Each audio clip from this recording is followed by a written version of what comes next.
आप लोगों का वेल्डिंग ज्ञान चैनल में स्वागत है। आज हम लोग डिस्कस करेंगे वेल्डर और वेल्डिंग इंजीनियर को इंटरव्यू में पूछे जाने वाले क्वेश्चन। तो आइए जानते हैं वेल्डर और वेल्डिंग इंटरव्यू में कौन कौन से क्वेश्चन पूछे जाते हैं। तो आइए सबसे पहला क्वेश्चन हम देखते हैं, जो व्हाट इज़ वेल्डिंग। वेल्डिंग क्या है? तो वेल्डिंग क्या है? It is a process in which localized permanent joint can be produced with or without application of heat, with or without application of pressure or pressure alone, and with or without application of filler material for joining of similar or dissimilar materials। ये क्या है? एक joining process है जिसमें हम with या without application of heat के, with और विदाउट एप्लीकेशन ऑफ प्रेशर के, या ओनली प्रेशर अप्लाई करके, या बाहर से फिलर मटेरियल को ऐड करके, या बिना फिलर मटेरियल के दो सिमिलर या डिसिमिलर मटेरियल को जोड़ते हैं। उसके बाद अगला क्वेश्चन है WPS। What is WPS? तो WPS का फुल फॉर्म होता है वेल्डिंग प्रोसीजर स्पेसिफिकेशन। तो ये क्या है? ये एक फॉर्मल रिटन डॉक्यूमेंट है जो वेल्डर या वेल्डिंग ऑपरेटर को एक डायरेक्शन प्रोवाइड करता है वेल्डिंग करने में एज पर कोड या स्टैंडर्ड जो होता है उसके रिक्वायरमेंट के अनुसार। उसके बाद अगला क्वेश्चन है what types of common weld. जो कितने तरह के वेल्ड होते हैं? तो कॉमन वेल्ड देखा जाए तो ग्रूव वेल्ड होता है, फिलेट वेल्ड होता है, स्पॉट या सीम वेल्ड होता है, प्लग या स्लॉट वेल्ड होता है, या इस वेल्ड होता है। ये 5 तरह के वेल्ड होते हैं। अब आते हैं टाइप्स ऑफ जॉइंट पे। ये जॉइंट कितने तरह के होते हैं? तो टाइप्स ऑफ जॉइंट देखा जाए तो बट जॉइंट होता है, लैप जॉइंट होता है, कॉर्नर जॉइंट होता है, एस जॉइंट होता है और टी जॉइंट होता है। ये 5 तरह के जॉइंट होते हैं। उसके बाद क्वेश्चन पूछा जा सकता है वेल्डमेंट टर्म्स के बारे में। जो वेल्डिंग करते हैं तो उसमें जो बीड बनता है उसमें डिफरेंट टर्म्स कौन कौन से होते हैं। जैसे पूछ देगा जो वेल्ड टो क्या होता है वो दिखाओ, और वेल्ड फेस के बारे में, रूट पेनिट्रेशन, रूट कहाँ पे होता है, उसके बाद फिर फ्यूजन जोन किसको बोलते हैं, या फ्यूजन लाइन किसको बोलते हैं, या पूछा जा सकता है आपको थ्रोट लेंथ क्या है या लेग साइज़ क्या है।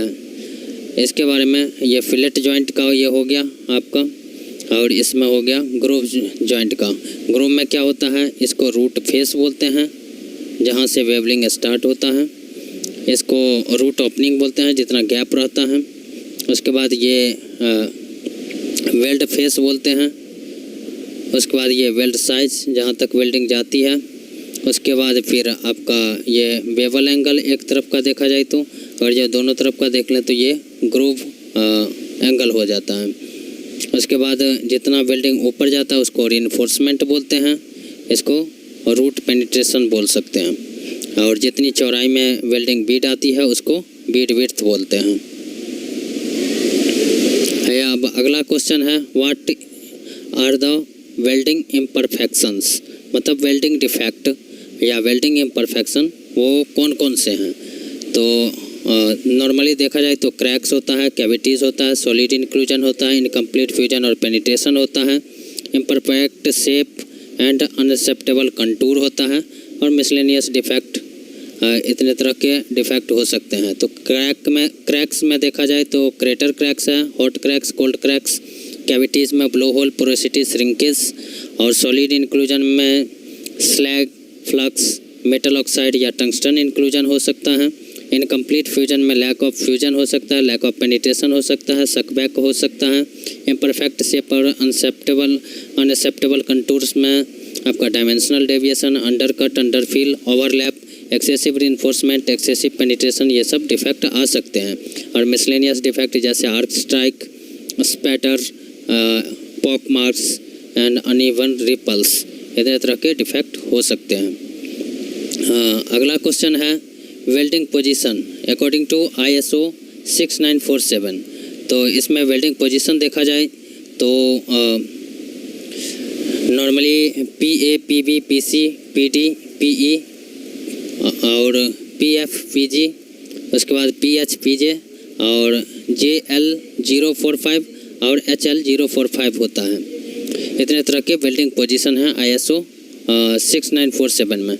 ये जो PA देख रहे होंगे ये फ्लैट पोजीशन है, PB PC जो है ये हॉरिजॉन्टल पोजीशन में आ जाता है, PD और PE जो है ये ओवरहेड पोजीशन में आ जाता है, PF जो है वर्टिकल पोजीशन में आता है, वर्टिकल अप, और PG जो है वर्टिकल डाउन पोजीशन में होता है।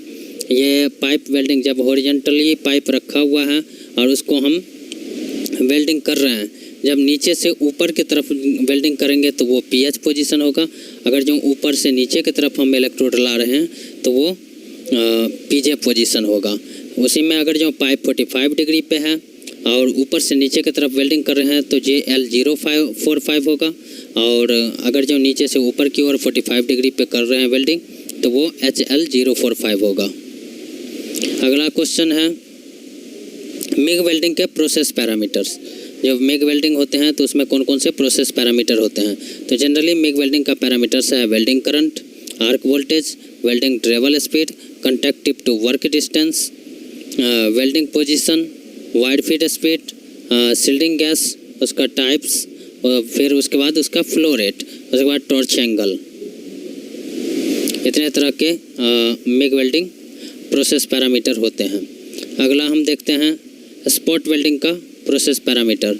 तो स्पॉट वेल्डिंग का प्रोसेस पैरामीटर है welding current, squeeze time, weld time, hold time, off time, electrode dia, electrode pressure. उसके बाद एक क्वेश्चन पूछा जा सकता है जो types of wire feed roller कितने तरह के होते हैं? तो वाइड फीड रोलर जनरली 3 तरह के होते हैं, जो V ग्रूव, U ग्रूव और नर्ल ग्रूव। जो नर्लिंग किया हुआ रहता है ग्रूव का वो जो है फ्लक्स कोर वाइड में यूज करते हैं। U ग्रूव वाली जनरली सॉफ्ट वाइड में यूज करते हैं। जैसे आपका एल्युमिनियम वेल्डिंग है तो उसमें U ग्रूव का रोलर यूज होगा, और हार्ड वाइड जैसे आपका स्टील का है या SS का है उसके लिए हम V ग्रूव वाले रोलर का यूज करते हैं। Thank you for